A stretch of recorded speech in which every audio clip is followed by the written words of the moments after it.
মানুষ স্মোক করাটা তো এখন ফ্যাশন, এখন তো মানুষ গাঁজা, ইয়াবা, ফেন্সিডিল, হেরোইন এই পর্যন্ত চলে গেছে, তাই না? এবং মাদকের যে ভয়াবহতা, আমাদের মাদক দ্রব্য নিয়ন্ত্রণ অধিদপ্তরকে জিজ্ঞাসা করলে বুঝবেন যে কি পরিমাণ মাদক বাংলাদেশে চলছে। তো এই জাহিলিয়াত এখন নাই ভাই। তারপরে নারীর যে অবমাননার কথা বলেছিলাম, এটা নাই। মেয়েদের কোনো সম্মান আছে এখন? মেয়েদের ইজ্জত সম্মানের কোনো দাম আছে এখন?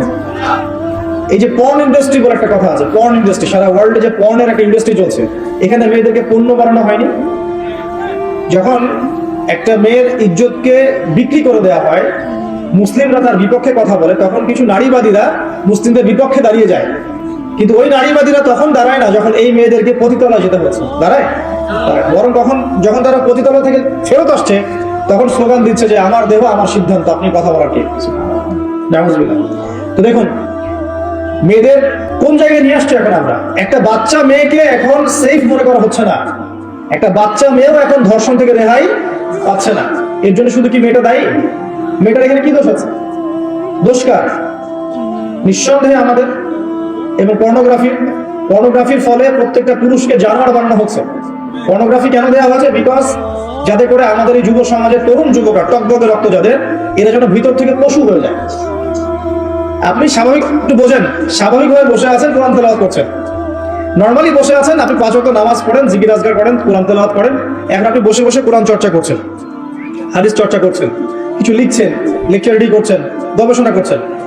এই মানসিকতায় কি সম্ভব একটা মেয়েকে রেপ করা? বলেন, পসিবল? আপনি গোপনে এখন পর্ন দেখছেন, গোপনে, কেউ নাই, একা। এখন আপনি আর হালাল হারাম মাহারাম গায়রা মাহারাম কিচ্ছু ভাবার সময় আপনার মাথায় এখন নাই, ঠিক আছে? এখন যদি কোনো মেয়ে মানে দেখা যায় স্বেচ্ছায় আপনার কাছে এসে জেনার অফার করে, সে স্বেচ্ছায় এসে জেনার অফার করলো, আপনি কি নিজেকে দমন করতে পারবেন? পারবেন না। আর যদি স্বেচ্ছায় নাও করে, একটা মেয়েকে কাছে পেয়ে গেছেন, ছোট মেয়ে, সে কিছুই বোঝে না, দেখবেন ওই মেয়েটাকে তখন সে রেপ করে রেখে দিয়েছে, হচ্ছে না? এই কারণে আমরা এখন আমাদের বাচ্চা মেয়েদেরকে দেখুন উদ্বিগ্ন থাকবো। এটা উদ্বিগ্নতার সময়।